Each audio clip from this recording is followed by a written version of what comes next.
عراق جو ہے یہ فتنوں کی سرزمین ہے. یہیں سے خارجی بھی نکلے جن کو سیدنا علی نے پھر قتل کیا نہروان پر. بخاری اور مسلم میں پورے چیپٹر ہیں خوارج کے بارے میں. سارے فتنوں کی سرزمین یہ عراق اور یہی نجد ہے. اور اس کی تفسیر بخاری اور مسلم سے میں کرتا ہوں تاکہ یہ نجد والا مسئلہ بھی حل ہو جائے جو زبان زدے عام ہے. کسی کو کتاب و سنت کی بات کریں تو کہتے ہیں نجدی ہیں، حالانکہ خود نجدی ہیں. ان کی اپنی فکر نجد سے نکلی ہوئی ہے. چور بھی کہے چور چور. صحیح بخاری میں انٹرنیشنل نمبر کے مطابق 7094 نمبر حدیث ہے اور حدیث کے راوی ہیں عبداللہ بن عمر. یہی عبداللہ بن عمر جنہوں نے یہ حدیث روایت کی عراقی والی، اور اس حدیث کے راوی بھی کون ہے؟ عبداللہ بن عمر. 7094 صحیح بخاری. وہ کہتے ہیں کہ نبی صلی اللہ علیہ وسلم کی خدمت میں لوگ بیٹھے ہوئے تھے مختلف علاقوں کے، تو آپ صلی اللہ علیہ وسلم نے دعا کی، اے اللہ ہمارے شام میں برکتیں نازل فرما، ہمارے یمن میں برکتیں نازل فرما. تو وہاں پر کچھ نجدی بیٹھے تھے، انہوں نے کہا اے اللہ کے رسول نجد کے لیے بھی دعا کیجیے. تو آپ صلی اللہ علیہ وسلم نے پھر وہی دعا کی، اے اللہ ہمارے شام میں برکتیں نازل فرما، ہمارے یمن میں برکتیں نازل فرما. 3 دفعہ اسی طرح ہوا. 3 دفعہ نبی صلی اللہ علیہ وسلم نے اس طرح ہی کہا. چوتھی دفعہ آپ صلی اللہ علیہ وسلم نے فرمایا کہ نجد میں زلزلے ہوں گے اور وہاں سے شیطان کا سینگ نکلے گا. اور یہ بدبخت کہتے ہیں کہ یہ جو شیطان کا سینگ نکلا ہے یہ محمد بن عبد الوہاب صاحب رحمۃ اللہ علیہ ہیں جو سعودی عرب میں ظاہر ہوئے. اچھا جناب، یہ بخاری شریف کی حدیث کی شرح جو ہے وہ 1200 سال بعد آپ پر کھلی. پہلے کے لوگ کیا لکھتے آئے ہیں میں بتاتا ہوں کون ہے اصل میں. انہوں نے اپنے اوپر پردہ ڈالا ہے. اصل میں خود نجدی تھے نا.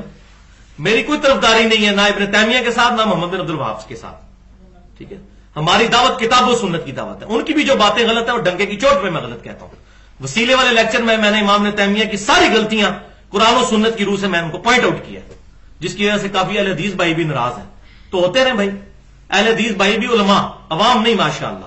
اور میں یہ پھر مجھے کوئی آر نہیں یہ بات کہنے میں کہ الحمدللہ کتاب و سنت کی اور سلف صالحین کا جو فہم ہے سب سے زیادہ اگر کوئی ایکسیپٹیبل کرنے والے لوگ ہیں تو اہل حدیث کی عوام ہے. پہلے نمبر پر یہ میرا انالیسس ہے، آپ اختلاف بھی کر سکتے ہیں.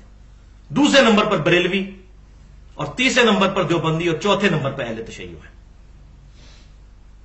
علماء کی نہیں بات کر رہا، عوام کی. صحیح مسلم میں انہی عبداللہ بن عمر کے بیٹے نے خود بتا دیا کہ یہ نجد کون سا ہے جس کے بارے میں نبی صلی اللہ علیہ وسلم نے فرمایا تھا یہاں زلزلے ہوں گے اور شیطان کے سینگ نکلیں گے. صحیح مسلم انٹرنیشنل نمبر کے مطابق 7297. عبداللہ بن عمر کے بیٹے کہتے ہیں، وہی نجد والی حدیث روایت کرنے والے، ان کے بیٹے کہتے ہیں سالم بن عبداللہ، اے اہل عراق، نہ میں تم سے اس چھوٹی چیز کے بارے میں پوچھتا ہوں جو تم میرے والد سے مسئلہ پوچھتے ہو کہ احرام کی حالت میں مکھی اور مچھر مار دیں تو کیا کفارہ ہے، نہ یہ چھوٹی بات کے بارے میں پوچھتا ہوں اے اہل عراق، یہ الفاظ ہے اے اہل عراق، اور نہ اس بڑی چیز کے بارے میں جو تم کر گزرے، یعنی حسین ابن علی کو تم نے شہید کیا. میں نے اپنے والد سے سنا. کون؟ عبداللہ بن عمر، وہی جو نجد والی حدیث کے. مسلم شریف میں وہ کلیئر کر رہے ہیں حدیث کی تفسیر حدیث سے ہو رہی ہے. میں نے اپنے والد سے سنا، انہوں نے رسول اللہ سے سنا تھا صلی اللہ علیہ وسلم کہ یہاں سے شیطان کے سینگ نکلیں گے. کیا کہا؟ اے اہل عراق. صحیح بخاری میں خوارج والے چیپٹر میں الفاظ موجود ہیں صحابہ کے عراق کی طرف اشارہ کر کے وہ کہتے تھے کہ یہ نجدی جو ہیں ان کی ایک شکل خوارج بھی تھے، یشیروا الی العراق. اور الحمدللہ اس ویڈیو کی وساطت سے ایک بات بتا دوں کہ یہ جو حدیث ہے نا، اے اللہ ہمارے یمن میں برکتیں نازل فرما، ہمارے شام میں اور نجد، مسند امام احمد میں صحیح سند کے ساتھ یہی روایت ہے. اس میں یہ الفاظ ہیں کہ انہوں نے عرض کی نجدیوں نے، اے اللہ کہ نبی صلی اللہ علیہ وسلم ہمارے عراق کے بارے میں بھی دعا کیجیے. اس میں نجد نہیں، عراق کے الفاظ ہیں مسند امام احمد میں. تو نبی صلی اللہ علیہ وسلم نے فرمایا وہاں سے شیطان کا سینگ نکلے گا. لہذا عراق کے الفاظ بھی مسند امام احمد میں موجود ہیں. ایک حدیث دوسری کی شرح بھی کرتی ہے. الحمدللہ یہ مسئلہ بھی بالکل کلیئر ہو گیا. اس پہ پورا ریسرچ پیپر بھی ہے، ہمارے ایک بھائی ہیں انہوں نے لکھا ہے، کسی کو چاہیے ہو تو نیٹ پہ 35 صفحوں کا میں انشاءاللہ آپ کو ای میل بھی کر سکتا ہوں. تو بھائیو یہ حدیث 1400 سال سے موجود تھی. محدثین ہمیشہ سے عراق والوں کو نجدی کہتے آئے ہیں. امام بخاری نے باب باندھا ہے کہ یہ خوارج ہیں. یہ ساری کی ساری چیزیں آتی ہیں. ابن حجر اسقلانی رحمۃ اللہ علیہ المتوفی 852 ہجری، جنہوں نے فتح الباری صحیح بخاری کی شرح کی، یہ سب شروع سے لکھتے آئے کہ یہ مراد عراق ہے، لیکن ہوا یہ کہ جب توحید کی دعوت پھیلنا شروع ہوئی حرمین کے اندر، تو پھر پتہ ہے مولویوں کے پیٹ میں جب لات پڑ جائے تو پھر مولوی کو تو آپ نے سمجھ لیں کہ اس کی پوچھل پہ پاؤں رکھ دیا، اس کی دم پہ پاؤں رکھ دیا۔ انہوں نے کہا کوئی حدیث لا کے فٹ کرو اس کے اوپر، جس طرح یہاں بھی جیلم میں بھی ایسے لوگ موجود ہیں جو وہ خوارج والی حدیث پڑھتے ہیں کہ وہ قرآن پڑھیں گے اور قرآن ان کے حلق سے نیچے نہیں گزرے گا، اور ہمیں کہتے ہیں یہ درس قرآن علی دیتا ہے، یہ خارجی ہے۔ دیکھ تو پھر درس قرآن تو نبی صلی اللہ علیہ وسلم دے دیتے رہے ہیں، یتلو علیہم آیاتہ ویزکیہم ویعلمہم الکتاب والحکمہ۔ یہ آلہ انسٹرومنٹ، یہ انسٹرومنٹ آف دعوت کس کا ہے؟ نبی صلی اللہ علیہ وسلم کا۔ صحابہ اکرام اس سے دعوت دیتے وجاہدہم بہ جہادا کبیرا، اس کتاب کی دعوت کے ذریعے بڑا جہاد کیجیے۔ سورہ فرقان آیت نمبر 52۔ تو ان کو بھی پتا ہے، حالانکہ خوارج کے چیپٹر میں امام بخاری حدیث لیں گے لیکن پڑھ کے لگا دیتے ہیں۔ تو مولویوں کی جب روٹی پہ لات پڑے تو آپ سمجھ لیں کہ یہ آپ کو نہیں پھر چھوڑیں گے، الا ماشاء اللہ جو اہل حق ہے۔ اور یہ مولوی سارے مکاتب فکر کے، بریلوی، دیوبندی، اہل حدیث، اہل تشیع، ساروں کی اکثریت، کیونکہ روٹی کا مسئلہ نمبر 51 جو میں نے کوڈ ورڈ رکھا ہے، 1.5 گھنٹے کی میری گفتگو ہے، رزق حرام، فتنہ مال، دنیا پرستی کا انجام اور اس کا علاج، 1.5 گھنٹے کی گفتگو اہل سنت پاک .com پہ، جو مجھے سب سے زیادہ پسند ہے اپنا لیکچر، اپنے سینکڑوں لیکچرز میں سے۔ ادھر میں نے پول کھولے کہ قرآن کی روح سے حرام خور اور دنیا پرست مولوی کو ہی کہا گیا، یہ ساری آیات ان کے بارے میں۔ تو ان کی روٹی پہ لات پڑی۔ تو ابن عابدین شامی ایک حنفی مولوی تھا شام کا، یہ شامی وہی اہل بیت کے قاتل، انہی کی اولاد، امام نسائی کو کتاب لکھنے پر، خصائص علی 194 حدیثیں جمع کرنے پر انہی شامیوں نے قتل کیا۔ علی کا نام کیوں لیتے ہو؟ وہ کتاب موجود ہے الحمدللہ، اردو میں بھی ترجمہ ہو چکا ہے۔ یہ وہ شامی، انہی میں ابن عابدین شامی جو احمد رضا بریلوی صاحب، رشید احمد گنگوئی صاحب کے مشترکہ مرشد ہیں، دیوبندیوں اور بریلویوں کے، بلکہ بڑے ائمہ احناف میں سے ایک ہے۔ یہ وہ بندہ ہے جس نے سب سے پہلے محمد بن عبد الوہاب صاحب کے اوپر یہ حدیث فٹ کی، نجد والی۔ یہ میں ایکسپلور کر رہا ہوں۔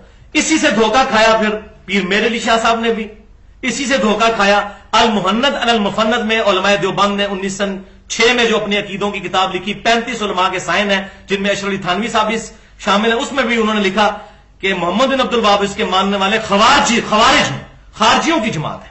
پھر چندے لینے کے لیے انہی کے پاس پہنچے ہوتے ہیں، وہاں رفع الیدین بھی شروع کر دیتے ہیں، دوغلی پالیسی۔ تو مولوی کو آپ پیٹ میں ڈالتے جائیں تو آپ سے جو مرضی کروا لیں، جس قسم کا مرضی فتوا لے لیں۔ تو محمد بن ابن عابدین شامی المتوفا 1252 ہجری، یعنی آج سے سمجھ لیں 250 سال پہلے فوت ہوئے۔ انہوں نے اپنے دور میں ظاہر جیلسی فیکٹر تھا، انہوں نے یہ نجد والی حدیث محمد بن عبد الوہاب صاحب کے اوپر لگا دی اور کہا جی نجد سے شیطان کا سینگ نکلے گا، یہ محمد بن عبد الوہاب وہ سینگ ہے۔ حالانکہ یہ حدیث اس وقت کوئی نکلی تھی، 1400 سال سے امت کے علماء اس کی تفسیر کرتے آ رہے تھے۔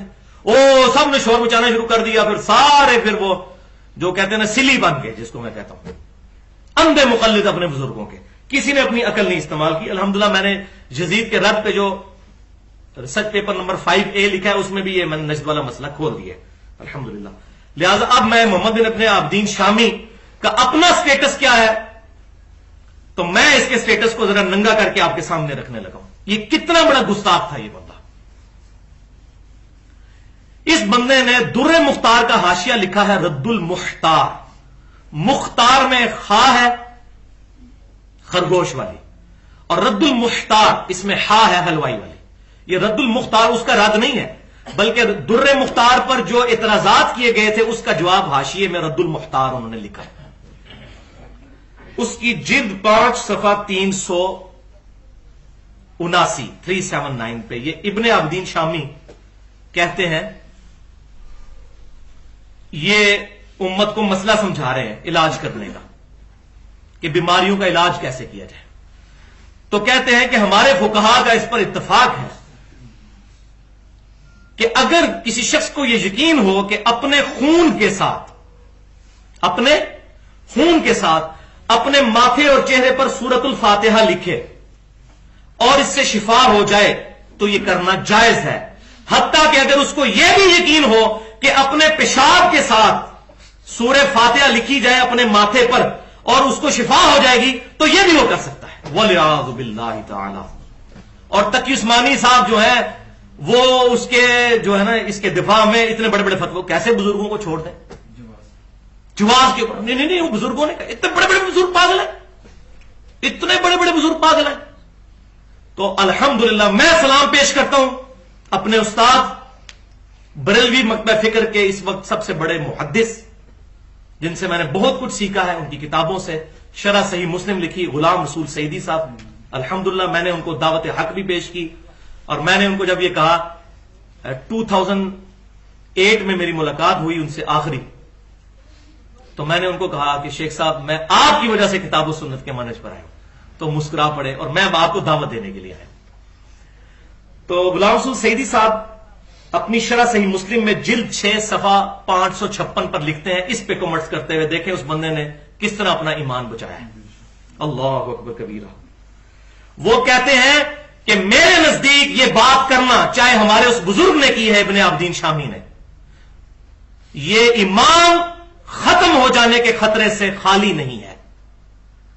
اور کوئی بھی مسلمان مر جانا گوارا کرے گا، لیکن یہ کام کبھی نہیں کرے گا کہ اپنے پیشاب یا خون سے سورہ فاتحہ اپنے ماتھے پر لکھے.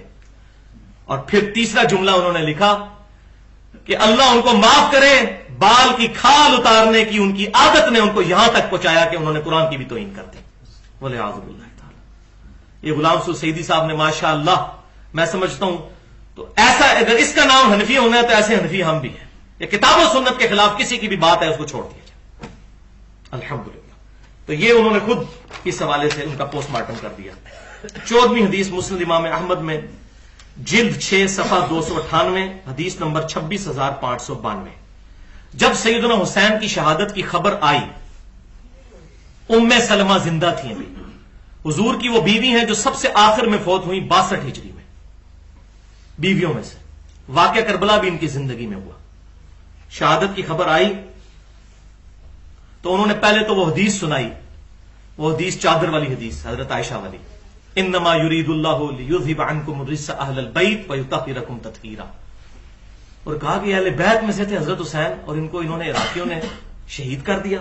پھر فرمایا عراقیوں پر لعنت ہو، عراقیوں نے حسین کو شہید کیا، اللہ ان کو قتل کرے. اے حسین انہوں نے آپ کے ساتھ دھوکہ کیا، اللہ ان کو ذلیل و خوار کرے جنہوں نے آپ کے ساتھ یہ کیا.